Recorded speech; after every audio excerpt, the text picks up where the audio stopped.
Togolaises et Togolais, mes chers compatriotes, chers amis du Togo, les derniers développements de l'actualité sociopolitique de notre cher pays, le Togo, suscitent l'indignation générale car on court à rêver.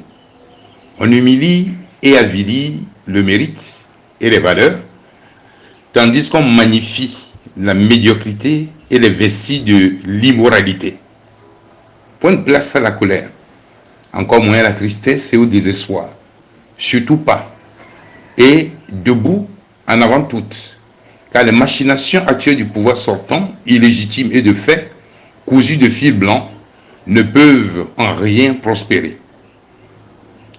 Le film des enlèvements et la procédure judiciaire ouverte contre Brigitte Kafoué Dabri Johnson Adjamagbo, coordinatrice générale de la dynamique Monseigneur Kpojoro, et M. Gérard Diossou Doji, président de la Commission Affaires sociales et droits de l'homme de la DNK, est tellement ubuesque.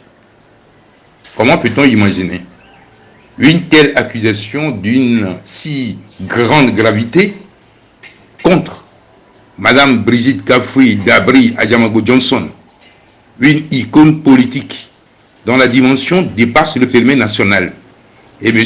Gérard Doji Diossou, un homme d'une grande probité, tous deux résolument engagés dans une cause d'intérêt commun.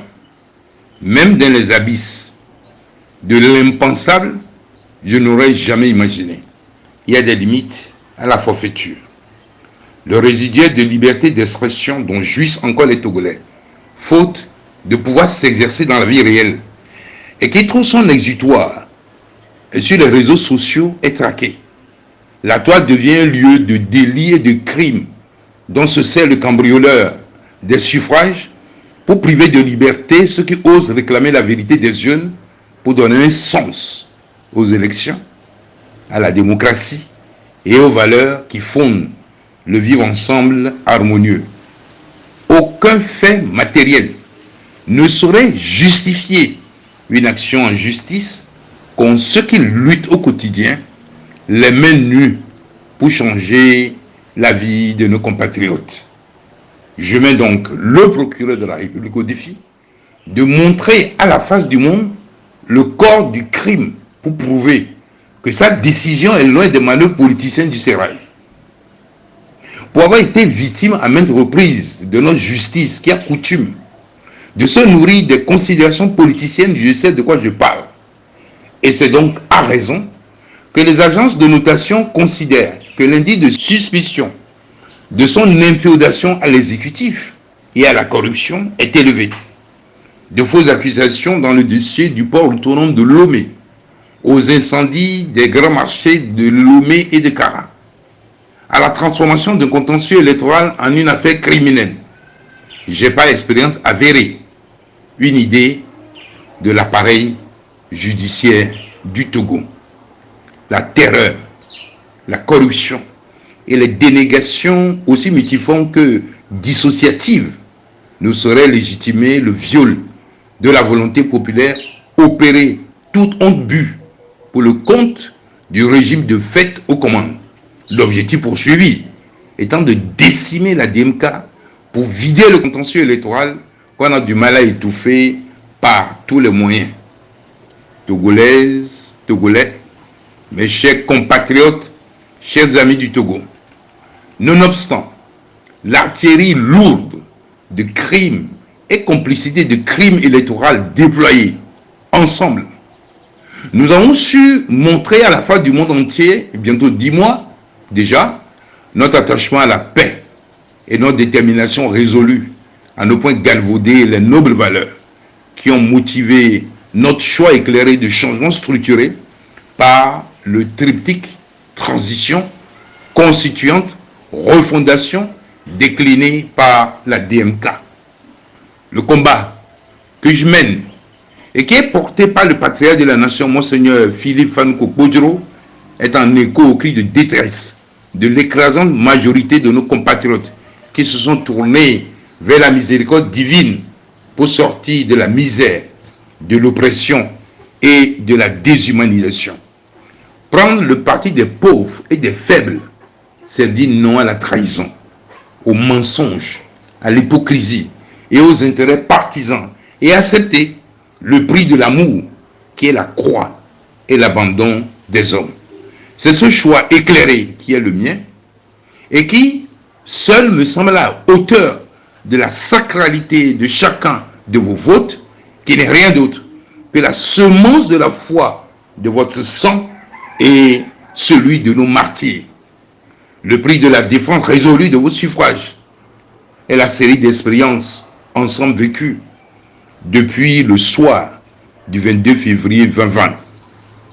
Togolaises et Togolais, mes chers compatriotes, chers amis du Togo, avons-nous, chacune et chacun, en âme et conscience, choisi le 22 février 2020 l'alternance politique au Togo pour plus de misère, d'oppression et de restriction, ou davantage de bien-être, de justice, de liberté et d'expansion pour l'avènement du Togo hors de l'humanité.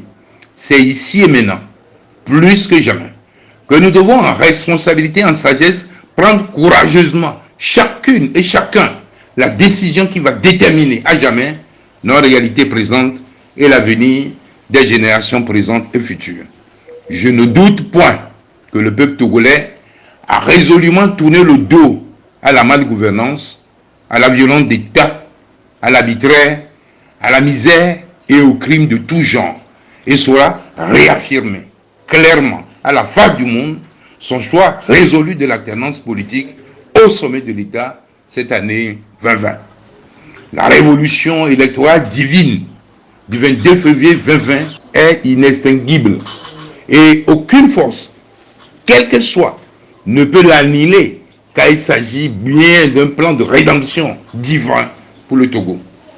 La levée de boucliers national et international face aux dernières manœuvres du pouvoir sortant et légitime et de fait visant à folklore la crise pour cette togolaise témoigne de ce qu'il est véritablement révolu, le temps de l'imposture, et que le Togo doit définitivement sortir du cercle non vertueux et infernal du crime organisé et de la violence permanente des droits de l'homme. De tout cœur, j'adresse mes sincères remerciements à toute la classe politique et à la société civile togolaise pour le soutien apporté à Mme Brigitte Kafoui Dabri, à Djamagbo Johnson et M. Gérard Doji Diossou et à la DMK, et lance un vivant appel à tous pour une mutualisation sans précédent de nos énergies dans un élan citoyen patriotique afin de libérer dans les jours devant nous la terre de nos aïeux et redonner dignité, sens de perspective à la vie de nos compatriotes. Je lance un appel solennel aux chefs d'État des pays voisins, de même que ceux de la CEDEAO et de l'Union africaine et des partenaires, à courageusement prendre le parti de la souveraineté populaire et de la sacralité du vote des Togolais exprimé dans les urnes le 22 février 2020, en épousant les légitimes aspirations du peuple togolais, que de privilégier les intérêts géostratégiques, géoéconomiques, remodelables sans cesse, au gré de la détermination des peuples. Voici venu le temps de l'allégresse, et que chaque fille et chaque fille du Togo tout entier rende grâce à Dieu pour ses merveilles et sa délivrance de la terre de nos aïeux. C'est pourquoi j'invite toutes les fils et tous les filles du Togo tout entier, de toute confession religieuse et sous tous les cieux, à 3 jours de jeûne, de prière et de louange à Dieu, du jeudi 10 au samedi 12 décembre 2020, en vue de l'accomplissement de son plan parfait de restauration du Togo. Hosanna, Hosanna, Hosanna au plus haut des cieux, et que le plan d'amour et de lumière de Dieu s'épanouisse sur la terre de nos aïeux. Vive le Togo libéré, et que Dieu bénisse chacun de ses enfants, l'Afrique et l'humanité tout entière. Vive la République!